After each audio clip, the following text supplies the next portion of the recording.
জানো তো, ছোট থেকেই আমার ঘরের এক জায়গায় বসে ছবি আঁকতে কিংবা মন মতো ছোটো ছোটো জিনিস বানাতে খুব ভালো লাগে। বলতে পারো এটা আমায় মানসিক শান্তি দেয়। কিন্তু ভিডিও কখনো বানাইনি। এই প্রথমবার খুব ইচ্ছা করলো একটা ভিডিও বানাতে।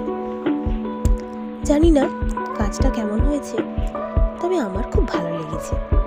এই যে দেখছো, ফুলের ছাপ দিয়ে দিয়ে একটা ছবি আঁকলাম, ঠিক এইরকমই শিখিয়েছিলেন আমাদের এক দিদিমণি।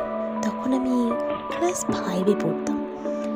তখনও আমাদেরকে ম্যাম শিখিয়েছিলেন কিভাবে সবজি, ফুল এসব দিয়ে সহজেই কত সুন্দর সুন্দর ছবি বানানো যায়। তখন থেকে এই কাজটা আমার খুব ভালো লাগে, কিন্তু বহুদিন হয়ে গেল এই কাজটা আমার আর করা হয়নি। তাই অনেক দিন পর ভাবলাম এরকম একটা কাজ বানানো যাক। তাই হঠাৎ করে বানিয়ে ফেললাম। বানানোর পর দেখলাম পাশগুলো একটু বেশি খালি খালি লাগছে।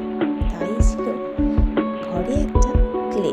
সেই ক্লেটাকে মন মতো একটা ডিজাইন করে ওই ফ্রেমের মতো বানিয়ে নিলাম আর কি।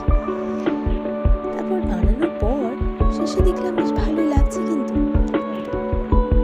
তারপর একটু কালারও করেছিলাম, হালকা মতো একটু সোনালি রং লাগিয়ে দিয়েছিলাম। বেশ ভালো